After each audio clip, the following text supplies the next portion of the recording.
What is going on, everybody, and welcome to a brand new player review. And today we're going to be looking at the inform, the first inform of the year of Dani Alves, the right back from Barcelona. But before we get into that, a couple of things I want to mention.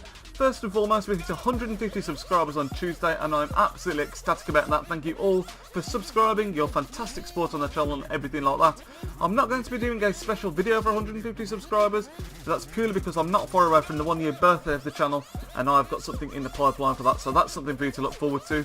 Secondly, I know the last couple of weeks there hasn't been much Football Manager. There was one last week on Sunday, I believe, or maybe on Thursday.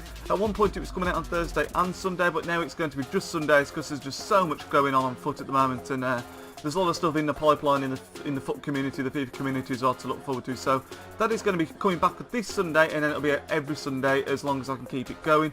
So don't worry, it's not ended by any stretch of the imagination. But without further ado now, let's get into this Inform Dani Alves review.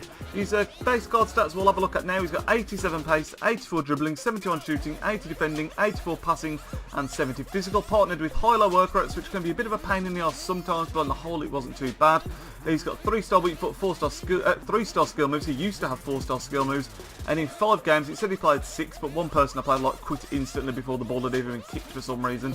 And he got 4 goals and 4 assists, which is an absolutely outstanding contribution from the right back spot, which is where I played him in every game. This is the team I used him in. If we take a look at his in-game stats now, you will see the one thing I want to talk about, well, there's 2 things really. Firstly, crossing at 90. His crossing is absolutely incredible from corners, just from crossing running down the wing. He always seems to pick someone out, and the 90 crossing just shows so much for me.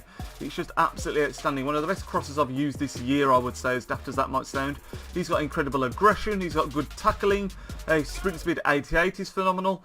His shot power as well, 89, is outstanding. He scored an absolute worldie of a goal from me. He says he's only got 78 long shots, but I banged him on from 35-40 yards, as you'll see soon enough. And it was just generally a really fun card to use. Now, the drawback for him, in my opinion, his strength is only 58, which is just nowhere near good enough for a right back, and nowhere near good enough. He may be quick, but when you're that weak, and you're coming across, say, someone like Balassi with his like 80 physical, you're always going to be struggling to get the ball off him in the shoulder to shoulder. However, because of his sort of tenacity and aggression, you can get away with it sometimes. You can sometimes shove people off the ball, but it's just not as much as you would like. And obviously the other downside to him is the high-low work rates. You need to have someone covering him at all times, because it's fantastic when you're dominating a game and he's providing basically another winger, basically, because he's just, most of the time he's just on that right hand wing spot getting so far forward, and it's fantastic as an attacking option, but every now and then it can catch you out at the back. And in a second now we'll have a look at some of the goals and assists he got for me. You'll see straight away in the first game he played, he actually scored a hat-trick, which is absolutely unbelievable. A couple of really nice goals with some nice dribbles where he just smashes it past the keeper with his incredible 89 shot power. His finishing isn't that high, but when you've got 89 shot power you can just get away with it most of the time. But you'll see as well an absolute worldie, the one that I mentioned, just the 35-40 yarder, just flies in past the keeper. He doesn't even know what's coming at him because the shot power is just that incredible. And yeah, it's just, his long shot feels so good. I mean, he only scored the one, which was that worldie, but he always came close with other attempts, and he's definitely got something in there that could be tapped into if you can hit that sweet spot.